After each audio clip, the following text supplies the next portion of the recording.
Okay, so today we're going to begin the second half. I really wouldn't say the second part, because Isaiah is kind of split into several parts, but this is the section of Isaiah starting in chapter 40 and going through to the end of the book, which spins the story forward beyond the Assyrian attack, which is what the first 39 chapters are about, and looks down the barrel of history to the Babylonian invasion, which is 100 years in the future in Isaiah's time, and even farther down than that, when the Jews will come back from the Babylonian exile, a couple generations even after they go into exile. So the timeline here is that we just got done reading about the Assyrian invasion of Judah, which occurred in 701 BC, according to our calendars. About 80 years from now, or 90 years from now, Assyria is going to fall to the Babylonians. Assyria and Babylon have been fighting each other for a long time anyway, and up until Isaiah's day and beyond, Assyria had the upper hand. And then in the 620s BC, Babylon begins to come back, and it eventually overthrows Assyria. It becomes the dominant power. It absorbs the old Assyrian Empire and becomes the dominant power. Assyria essentially ceases to exist from that point onward. And then Babylon becomes the enemy of Judah and will eventually conquer Judah and Jerusalem, destroy Jerusalem, and take the people captive to Babylon, as the Assyrians had done to the northern kingdom of Israel 100 years plus earlier. Okay, so Isaiah is going to be looking, so Isaiah is not going to be around for that, okay? He is sitting in the year 700 or so BC, and this upcoming invasion and destruction of Judah and Jerusalem by Babylon is 100 plus years in the future. So he's going to be looking down the road and seeing that. He's even going to be looking down farther than that and seeing the Judahites return from Babylon 60 or 70 years after they go into Babylon. That happens in 530s BC. So here is Isaiah sitting around the year 700 BC, looking down 100 years in the future when Babylon attacks Judah, and then about 60 or 70 years beyond that to when the captives leave Babylon and go back to Judah and Jerusalem. Of course, this is a part of the book that the smart people will tell you Isaiah couldn't have written. Isaiah's name is never mentioned in this part of the book. There is definitely a style shift that occurs here. And he is looking down the future to things that are going to happen well beyond his lifetime. And if you have a problem with this, if this is just one of those things that you just simply cannot accept, that a prophet from God could be looking down the road 100 or 200 years in the future and talking, and in fact, throughout these chapters, Isaiah and through God through Isaiah is going to be saying over and over again, like, who else said this? Who said that this was going to happen a long time ago? I said this. This is one of the things that God is even going to use as proof of his existence as God. I'm the one who said this was going to happen long before anybody else said it was going to happen. This nature of it being a prediction of something that would happen 100 or 200 years before it happened is actually used as part of the proof to demonstrate that it came from God. Isaiah had already done this, by the way. Maybe not to this extent, but remember back in the early parts of Isaiah, Isaiah was told to write on a scroll the words Mahar Shalal Hashbaz and have that authenticated by witnesses, so that when his son was born and given the name Mahar Shalal Hashbaz, people would know that Isaiah had predicted it before it happened. That was a sign to Ahaz. We read about it in Isaiah 7 and 8. So Isaiah has done it. In fact, Isaiah at the end of that section calls himself and his sons as signs and witnesses to the people. So Isaiah had done this before.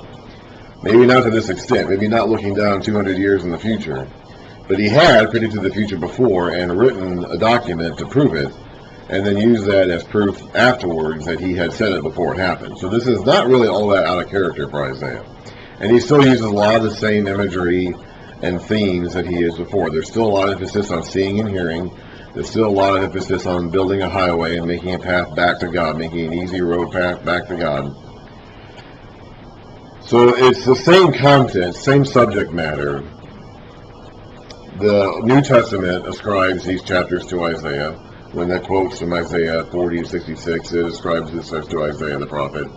So there really isn't any reason to think that Isaiah didn't write this, unless you're just hell-bent on believing that no prophet of God could have looked into the future and told what was going to happen ahead of time. But if that's your problem, then your problem is deeper than simply whether or not Isaiah wrote this material. Okay, you have a deeper issue of unbelief in your heart than simply whether or not Isaiah 40 to 66 was actually written by Isaiah, son of Amos. And frankly, I'm not prepared here in this situation to deal with that. That's an issue you got to work out for yourself. This is a difficult section. I'm going to say right now, this from 40 to 66, basically the entire rest of the book. It is just going to be one long, we would today almost call it stream of consciousness, sort of rambling by Isaiah as he just kind of talks about the same things over and over and over and over and over and over and over again. There's not going to be any real clear section breaks, and there's maybe one later on, but this is a difficult, for me personally, this is a difficult section to read because it's really hard to know where a thought ends and another one begins, because he is just going to be kind of rambling and going on and on and on and on and on and on and on in this section, basically until the end of the book. I mean, he's just going to kind of just start talking and just go. I have no idea when Isaiah received these prophecies, and I have no idea in what context he originally uttered them. That's one of the mysteries of this part of the book. Isaiah's name itself does not actually show up in this part of the book. He just starts talking and just kind of keeps talking and talking and talking and talking. I'm not even certain if he actually spoke this message out loud during his own day. I think it's possible that he may have just written this down, kind of like how he wrote the name Maher-shalal, or the words Maher-shalal-Hashbaz down in Isaiah 8, and then revealed that after the birth of his son as proof that he had predicted it ahead of time. I wouldn't be surprised if he had just written this down and kept it, and they opened it up and read it later. I mean, it was intended to be kind of like a proof text that Isaiah 100 years earlier had predicted this. I don't know. I honestly do not know. I do not know how this message was originally distributed to the people. I do know that it was, and the Jews considered it to be a part of the work of Isaiah. We know this in the ancient copies, the Dead Sea Scroll copies that we have, that they included the whole thing in the work of the prophet Isaiah. So they considered it to be the work of Isaiah. But in terms of how this message was delivered to the people, and in what circumstances and at what time, I have no idea. I presume this message, this vision, came to Isaiah after what we read about in Isaiah 36 and 37 and 38, 39, which was the Assyrian invasion. Because they were talking about something different. Now we're moving forward from Assyria and looking down the road to Babylon. So I presume that Isaiah got this vision after the Assyrian invasion was dealt with, after 701 BC, sometime between then and his death, whenever that occurred, which we don't know when that occurred. I don't really know, though. I mean, I really don't. And I don't know how he initially delivered it to the people. Did he go out into a street corner and speak it out loud? Did he just write it down in a scroll and seal it and say, open this up 100 years from now? I don't know. I mean, I really don't.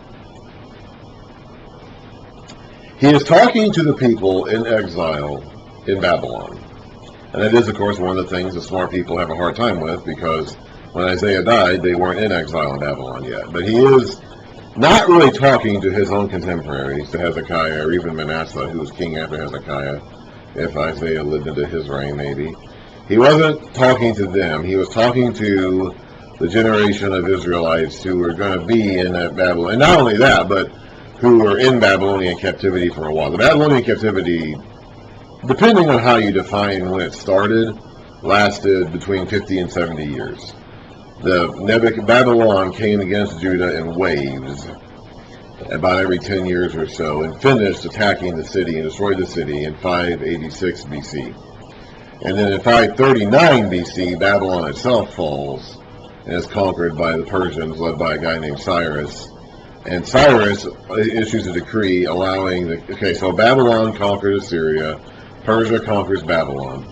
Up until Persia comes along, it was the policy of the rulers, the Assyrians, the Babylonians, to take captives from these lands they conquer and spread them out throughout their empire.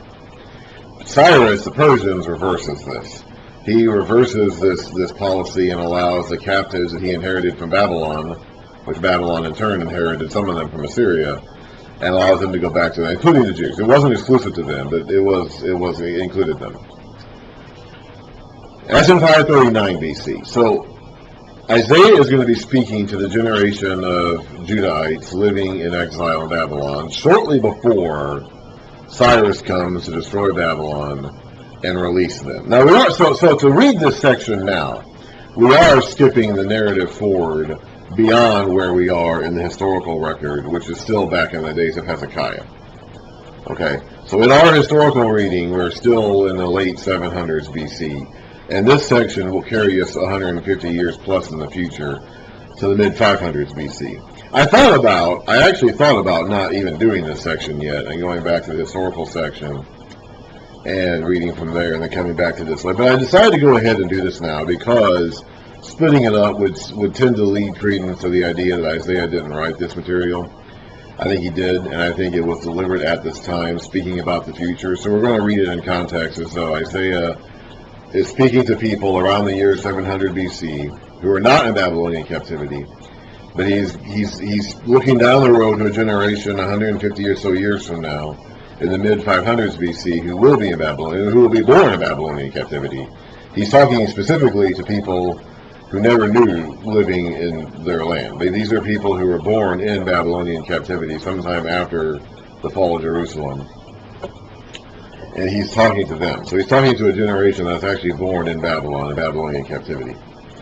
But he's still going to be using a lot of the same imagery that he's used before, the seeing and the hearing, the seeing and the hearing, the seeing and the hearing, there we go.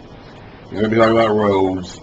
We're going to be talking about wasteland and fertility, okay, that contrast between uninhabitable, useless wasteland or desert areas and lush, fertile, verdant, areas. That's still going to be there. It's been there from the beginning of Isaiah.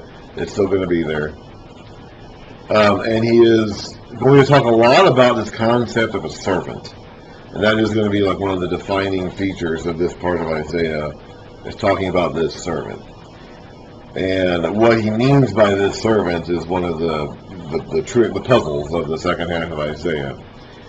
Ultimately, the servant, the perfect servant, will be Jesus, as the New Testament applies it to him.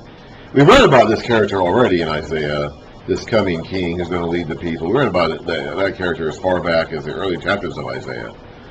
Isaiah 9 and 10 and 11 talks about this coming child who is going to be this wonderful king. It's the same thing here. We're talking about the same individual who, in this context, will be framed as a servant. But the servant imagery, although it points ultimately to Christ, is used in a wider sense and context than just that. The servant, in some cases, could refer to Isaiah, the speaker, the prophet that's speaking this message. In some cases, the servant refers to Israel as a nation. Jacob, Jacob, the father of Israel, and the guy whose name was changed to Israel, was supposed to be God's servant. Israel as a nation was supposed to be God's servant. So in some cases, the servant title could be applied to Israel. In some cases also, servant is going to be applied to Cyrus, who is going to be this Persian king coming along who will destroy Babylon and free the captives he inherits from Babylon. And God is going to call him his servant as well. Now, Cyrus is not the king that we're talking about in Isaiah 9 or 11 or other places in Isaiah. He's not that king, okay? So don't mistake him for that king. But he is a kind of servant that does God's bidding, even though he doesn't mean to. He does it anyway, even though it's not his intent. Who does God's bidding, and in this case, now Assyria did God's bidding too. We read about that earlier. And what they did harmed the Jews, harmed the Israelites. Cyrus will come along and will do God's bidding, and what he will do will end up benefiting the Jews. He will not harm them. He's not a good guy, okay, and he's not God's servant willingly, but he will do God's work and is God's servant in that regard. So this servant imagery is used in a lot of different ways. It ultimately points to Christ, though. And as I said earlier, this section of Isaiah just goes on and on and on and on and on and on and on. I'm not going to get through the entire book today. I'm not even going to try. That's not even a good idea, I don't think. So I'm going to read, and it's hard for me at least, to determine like where there are natural breaks in thought, because this is just one long, just going on and on and on and on section of prophecy. So I'm going to, and also another thing is that I believe that this section of Isaiah has some of the worst chapter breaks in Scripture. Remember, chapter breaks and verses weren't part of the Scriptures originally. The inspired, authentic writers of the Scriptures, Old Testament or New, did not break up their text into chapters and verses. That happened later. But the chapters and verses are not inspired. And I do believe, and most of the times they're not that bad, but I do believe that here in this section of Isaiah, we have some pretty poor chapter breaks, which do disrupt our approach to the material, because we see a chapter break and we think there's like a break in thought there. And I don't think that's always the case when we have the chapter breaks in this section.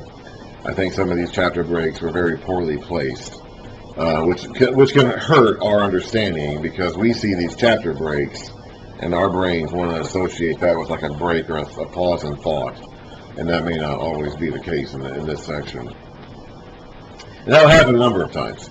This is probably one of, like I said, this section of Scripture is probably one of the, it has some of the worst chapter breaks in the entire Bible, which is not going to help with our comprehension. But it is hard to tell in our English translations, at least, where the natural section breaks are, because he is just going to keep talking and talking and talking and talking and talking. It's a long section. It's longer than the other prophetic books, which are typically being shorter. This is probably the section of the Bible, or the Old Testament at least, where Hebrew poetry and prophecy kind of reaches its literary zenith. You know, if you remember back in the day, I'm 41 years old, so my high school days are long behind me. If you remember, and I'm assuming most of the people who I'm talking to who are listening to me are adults whose high school days are also behind them. But if you remember your high school days when you studied Shakespeare in English, which you inevitably did,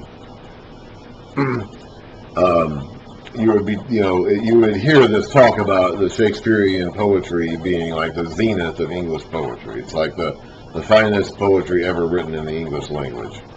And of course, it's 400 years ago. It's hard to understand this poetry because it's written in a version of English that's been out of date for 400 years. But it's like you're told that this is what, like this is the peak of English poetry, is Shakespearean poetry. And it's kind of like, this is kind of the peak of Hebrew poetry and prophecy. Like, this section of Isaiah is probably the high bar for this literary style. And that does mean that, and this is where we really do, I've mentioned it before, where we really do see that Hebrew tendency to just kind of like cluster things in these circles and just kind of talk, just not randomly, but just kind of talk in circles constantly.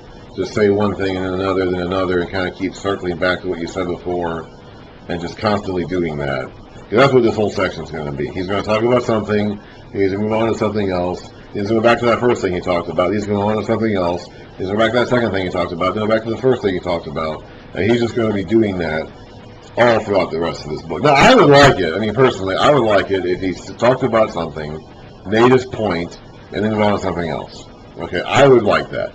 Like, if he's talking to the people of Judah, or people living in Babylon, and saying, comfort, your time of sentence is over, it's time for you to come back, I'd like it if he would just say that, and get that out of him, and then talk about Cyrus, and then talk about Cyrus, and get that out of him, and then talk about the servant, talk about the servant, get that out of him, and then talk about something. It's like, that's what I would do. That's what I would like for him to do. He doesn't do that, okay?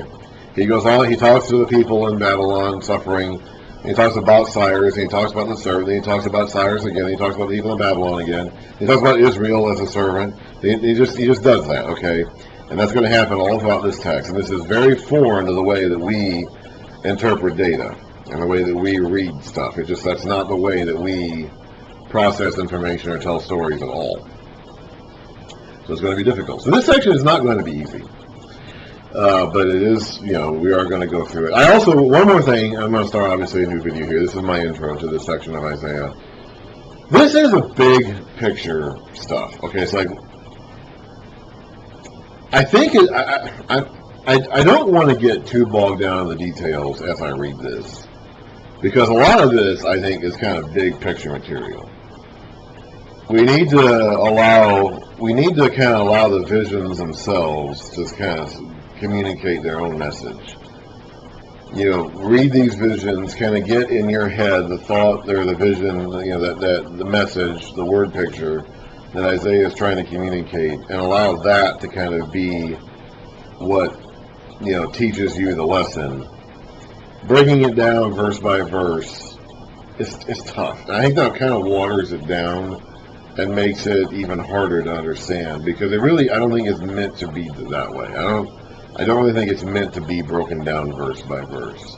There are some sections in here, especially the stuff that pertains to Jesus, and is very clearly broken down verse by verse in the events of Jesus' life, that we can do that with. But a lot of it, I think, is better to kind of like stay a few feet back and kind of just let the vision as a whole paint itself as a picture for us in front of our eyes.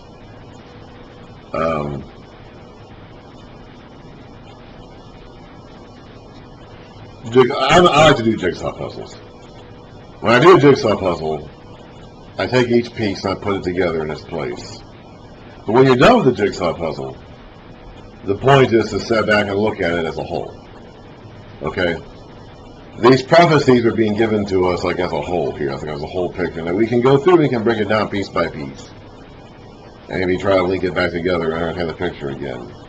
But I think it is important to kind of get a good view of the overall picture, so that we know like what the overall message is the prophet is trying to communicate. I don't think I'm going to read this twice. I mean, the way to do it would be to read it through twice. Read it through once, get a feel for the whole picture, and then go through and kind of break it down piece by piece. I don't think I'm going to do it that way. I think I'm going to let you do that if you're interested in continuing on with Isaiah, to go through again in your own studies and break it down line by line more precisely. I think the first thing we need to do is get a glance of the overall picture that Isaiah is painting for us. So that is how I'm going to approach this. Okay.